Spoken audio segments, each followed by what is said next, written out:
Assalamualaikum warahmatullahi wabarakatuh. Waalaikumsalam warahmatullahi wabarakatuh. Alhamdulillah, sahabat Asar Taman Goncana dimanapun Anda berada.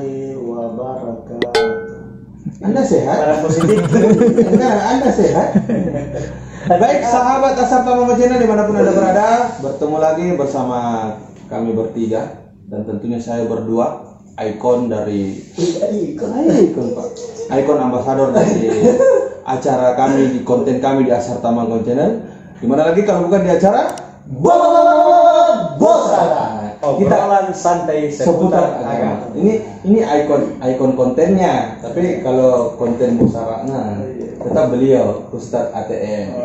Alhamdulillah berlangsung di Geraha Saudi Patria Wisata di studio Asar Tamanggon Channel lantai 2, Jalan Faisal Raya nomor 1, Ruko Ambasador. Tentunya di Travel Patria Wisata, Biro Pelayanan Umroh dan Haji Plus. Sebagai sponsor utama. Sebagai sponsor. Yang mau jual sponsor juga hubungi di bawah. Assalamualaikum. Waalaikumsalam warahmatullahi wabarakatuh. Saya juga. Alhamdulillah negatif. Itu jawaban saya. Gimana? Kita negatif positif. Saya alhamdulillah negatif. Bukan mama tidak positif. Dengan laki waktu begini jangan dulu positif. Terus bicara masalah positif mama Iya. ada di DM itu di Instagram, DM akun Asar Taman Channel di dia follow.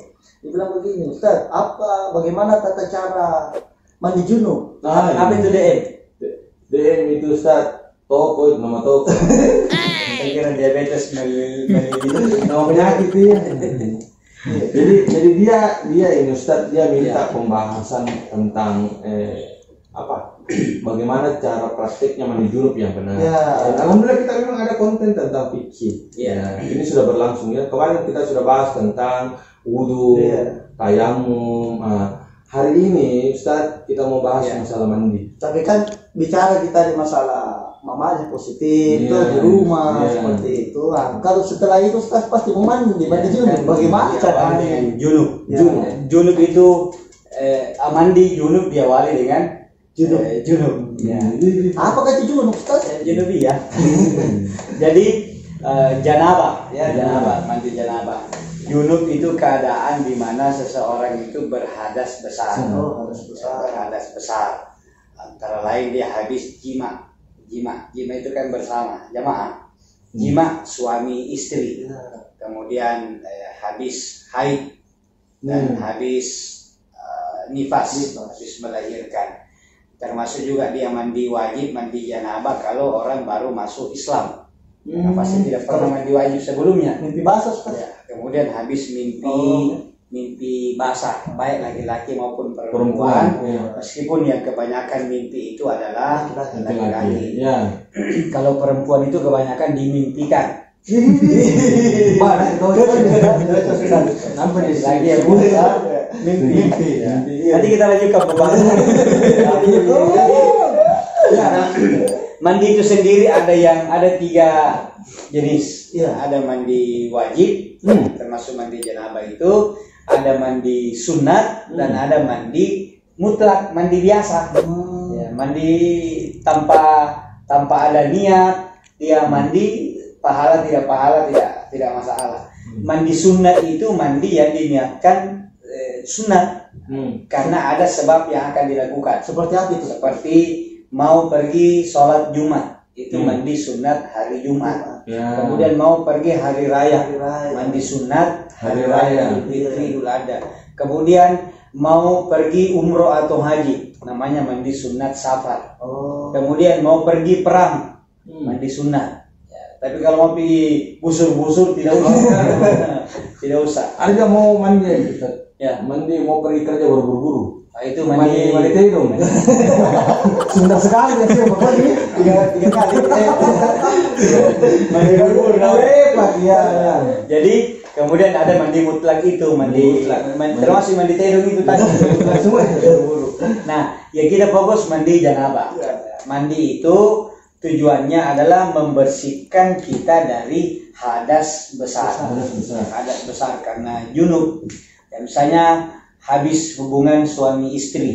Ya, tidak perlu dijelaskan hubungannya, pokoknya akrab sekali. Atau mari kita berhayal. Jadi, bagaimana hubungannya? Pokoknya hubungannya sangat erat. Ada video nasi. Ya. Itu tidak boleh. Jadi yang kita lakukan adalah pertama sunat-sunatnya urutannya. Jadi kita kalau mau mandi junub atau mandi besar, apakah habis haid, nifas atau habis jima hubungan suami istri atau mimpi, diawali dengan pertama membersihkan dulu daerah pusat, ya, pusat bahasa kerennya sekarang epicentrum. Jadi kita bersihkan dulu epicentrum. Kontak itu, Ustaz. Iya, ya kesetrum itu. Kesetrum itu. Jadi, bisa itu penyanyi ya. Lebih masalah. Ya. Jadi daerah kemaluan, muka belakang itu dulu dibersihkan. Ya, kemudian ini masuk minta caranya, Ustaz. Iya, di awal kan kita sudah masuk kamar mandi, dibersihkan dulu. Bahasa Inggrisnya lama rupa, CS. Kubul dubur. Ya, kubul dubur dibersihkan. Setelah bersih, barulah kita awali dengan berwudu. Berwudunya seperti biasa. Ustaz, di sana perhatikan Ustaz. Iya. Berwudu. Nah, sudah, berwudu kan sudah disampaikan kemarin. Yang beda adalah ketika akan membasuh wajah, mencuci muka. Karena ketika kita mencuci muka kan niat kalau wudu, nawaitul wudu'a li raf'il hadatsil asghar. Sengaja saya berwudu untuk mengangkat hadas kecil. Sementara ini kita lagi hadas besar. Bagaimana bisa mau mengangkat hadas kecil dan kita hadas besar? Maka niatnya menurut para ulama kita, nawaitul wudu'a lillahi ta'ala. Begitu saja. Jadi bukan mau mengangkat hadas kecil karena kita lagi berhadas besar. Jadi sengaja saya berwudu karena Allah. Nah, sudah basuh muka, kemudian tangan sampai siku, kepala, telinga, dan stop di telinga.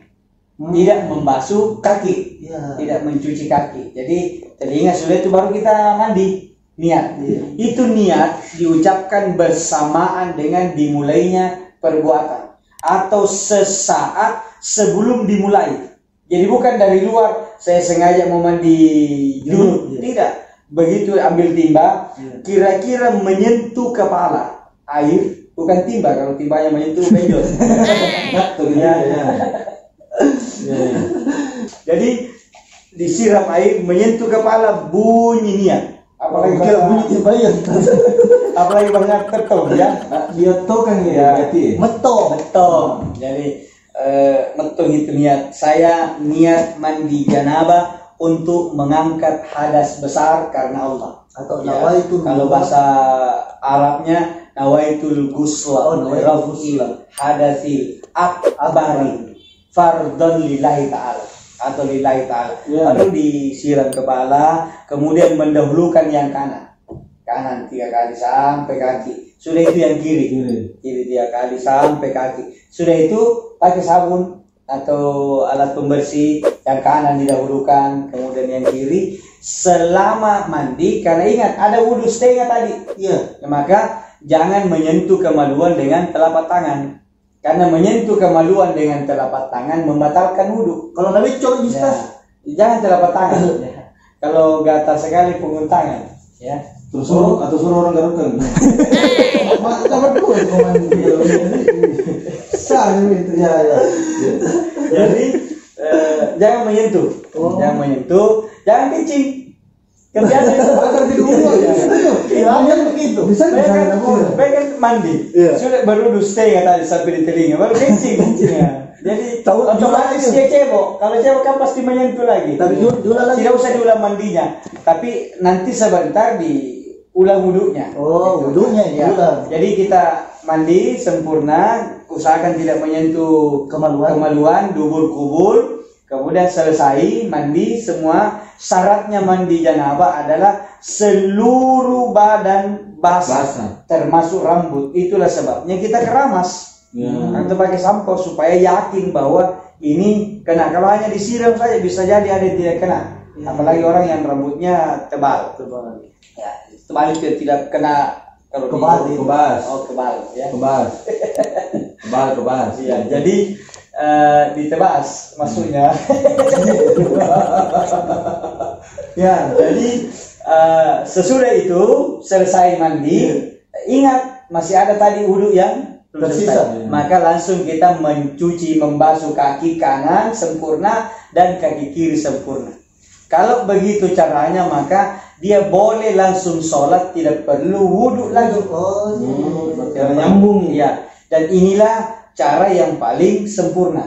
Satu. Yang kedua, kalau dia dalam perjalanan mandinya dia menyentuh kemaluan, sengaja atau tidak, atau buang air kecil, otomatis sengaja nanti menyentuh kemaluan karena cebok, maka sesudah dia mandi sebaiknya dia berwudu. Tapi tidak membatalkan mandinya tidak batal. Meskipun ada yang mengatakan tidak perlu wudu karena wudu itu hadas kecil dibersihkan, sementara ini hadas besarnya sudah dibersihkan.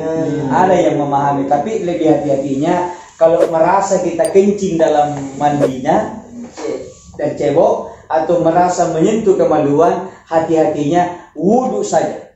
Kalau toh benar bahwa meskipun tidak wudu itu boleh, maka tidak ada ruginya kalau dia berwudu.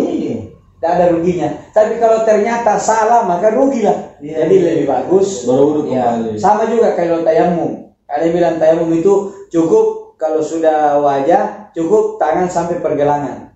Ada yang mengatakan tangan sampai siku. Saya memilih siku. Karena kalau toh yang benar adalah pergelangan, tidak apa-apa karena saya melalui siku. Tapi kalau saya pilih pergelangan baru ternyata yang benar adalah siku, maka tidak sah. Jadi begitu. Dan yang ketiga, kalau memang dia langsung mandi, niat nawaitul ghusla li rafil hadatsil akbari lillahi ta'ala, langsung mandi tanpa wudu, maka dia wajib wudu sebentar untuk mau sholat. Jadi 3 modelnya. Model pertama adalah yang wudu dulu, dan itu dicontohkan oleh Nabi. Yang kedua, karena sementara mandi dia menyentuh kemaluan atau buang air kecil. Yang ketiga model kutu, mandi saja tanpa wudu. Model kutu. Ya, model kutu. Ustaz, bagaimana kalau udah lupa niatnya? Nanti selesai Innamal a'malu binniyat. Tidak, semua ditentukan dengan niat. Jadi kalau dia tidak berniat berarti tidak sah. Karena yang membedakan mandi biasa keramas dengan mandi junub adalah niat. Sama-sama mandinya. Tapi kalau dia tidak niat, maka harus dia ulang. Makanya harus niat itu dari awal. Makanya begitu. Tapi tak lewat kalau dia junub baru mau ke mandi junub sampai dalam dia tidak berniat. Nah, niat itu diucapkan dalam hati, berdekatan dengan dimulainya atau bersamaan dimulainya. Kalau di luar saya mau mandi junub, itu namanya rencana. Buktinya begitu masuk dia bilang dirinya mau mandi junub, baru sikat gigi dulu. Ya, menyanyi dulu. Jadi itu beda rencana, ya, hamniyah, ya, dengan niat. Kalau niat itu saya mau ke masjid sholat Jumat, itu namanya rencana atau cita-cita. Ya, tapi niat adalah ketika dia berdiri untuk melaksanakan sholat Jumat. Buktinya dia tadi bilang mau sholat Jumat, yang sampai di sana dulu di luar. Sifat paroh. Ya, jadi kita ada cita-cita, ada niat. Niat itu bersamaan dengan dimulainya atau beberapa saat sebelum dimulainya itu perbuatan. Ustaz, kita sudah bahas konten, ada konten masalah wudu, ada masalah tayamum yang berbenturan langsung dengan tanah. Ini mandi. Ada liur binatang yang kalau kita kena harus dibersihkan dengan tanah dulu, dibasuh dengan air dan segala macam. Itu masuk kategori hadas besar atau hadas kecil, dan apakah memang harus seperti itu implementasinya cara membersihkannya? Jadi itu bukan hadas tapi najis. Najis itu ada najis besar, ada najis sedang, dan ada najis kecil. Apa itu najis besar dan cara membersihkannya? Najis sedang dan najis kecil. kita bahas pada sesi berikutnya. Jadi harus penasaran ini. Jadi tunggu, karena ada bosara fikih ini dia berlanjut. Wudu, tunggu nanti tayamum, kemudian sekarang mandi, najis, nanti sudah itu cara cebok, tapi dia dipraktekkan. Nanti ada videonya. Karena kalau ada videonya virus. Bisa. Kemudian sholat sampai tuntas membahas tentang fikih. Ustaz, ini mandi junub kan yang kita bahas tadi itu berlaku untuk laki-laki dan untuk perempuan. Siapa saja yang junub? Kalau dua-duanya junub, dua-dua melakukan. Tidak beda Ustaz, laki-laki dan perempuan itu tadi pembahasan. Sama. Jadi junub itu siapa saja yang berjunub. Jadi laki-laki, perempuan. Kalau junub karena habis jima, ya sama. Kalau perempuan kan bukan cuma jima yang menyebabkan dia mandi wajib, tapi ketika dia haid dan haidnya sudah berhenti. Ketika dia nifas habis melahirkan dan darah nifasnya sudah berhenti. Jadi selama masa haid itu tetap dia namanya dalam keadaan berhadas besar. Oh ya. Sekarang tadi itu perempuan mandi kalau nifas tuh. Ya. Kalau laki-laki Ustaz, ini belakang kini. Ya. Tetap sudah Belakang yang di belakang. Ada biasa Ustaz. Ada biasa perilaku Ustaz. Dan ini ramah rupa sampai muntah-muntah. Dihukum mandi atau tidak Ustaz? Bagaimana dibilang memang? Lama rupa dan ini sampai muntah-muntah. Bagaimana? Dari video ada. Satu, kalau mengeluarkan air mani dengan sengaja, maka dia tetap wajib mandi. Ya, kayak tidak sengaja saja lewat mimpi maka mandi. Jadi keluar air mani ketika tidur, kemudian dengan sengaja itu di samping dia wajib mandi, perbuatan itu sendiri dosa. Jadi, Ustaz, bagaimana kalau tidak ada air? Nah, tiba momen habis waktu sholat. ya, tetap dia tayamum. Oh, tayamum. Ya, dia tayamum karena junubnya, kemudian dia tayamum lagi untuk sholat. Oh, dua kali tayamum. Jadi dia tayamum karena junub untuk hadas besar. Ya, saya tayamum untuk membersihkan hadas besar atau pengganti mandi, kemudian dia tayamum lagi untuk mengharuskan sholat. Tapi begitu nanti ketemu air, maka dia wajib untuk mandi. Saya tuh yang kebayangkan tuh kalau mau sholat tidak ada air tayamum jadi kalau mau mandi guling-guling pergi dari air. Tetap dia tayamum model. Saya perjalanan begini guling-guling. Jadi dia tetap tayamum. Ada lagi pertanyaan terakhir ada yang tanya itu bahwa Ustaz, saya tidak bisa kena air. Iya, Penyakit. Terus tiba-tiba hubungan suami istri. Kenapa berhubungan? Saya jawab, yang begitu berhubungan kena air. Sakit lagi. Yang begitu kalau sakit istirahat lagi dulu. Jangan sampai bukan itu yang durasi. Nanti bahas lagi ya. Ini ada suara. Ya, kalau sudah mau sholat ini. Jadi pemirsa, tunggu konten kita selanjutnya yang tentunya akan membahas masalah seputar fikih, tentunya menjadi solusi dari semua kegiatan perilaku fikih yang kita lakukan di rumah. Mudah-mudahan yang belum benar belajar ke di Ashar Tamamul Channel. Iya. Supaya dibenarkan. Ya, terima kasih atas atensi kita dan terima kasih pula yang telah subscribe, yang sudah like dan share. Bila bermanfaat, Jangan lupa yang subscribe kita doakan masuk surga. Amin. Yang belum Subscribe cepat supaya didoakan. Iya, pemirsa, apa bilang tadi Ustaz ya, subscribe cepat. Karena ini tiap hari berdoa ini cuma ditunggu nama-namanya ini. Ada semua nama-namanya di email. Jangan lupa yang mau kira-kira pembahasan fikih seperti apa yang selanjutnya kita bahas. Ya, silakan komen di bawah. Di live chatnya atau di live chat di chatnya komen chat. Komen di like di bawah lantai 1. Iya. Di chat bilang Ustaz coba bahas ini dong, bahas ini dulu, bahas ini dulu. Insya Allah kita akan rekomendasikan ke Ustaz, nanti kalau disetujui kita akan bahas. Akhir kata kami pamit bertiga. Saya Asrijan. Saya Andi Natsir. Ashar Tamanggong. Ya, terima kasih atas perhatian tak. Wallahumma fiq ila aqwamit thoriq. Wassalamualaikum warahmatullahi wabarakatuh.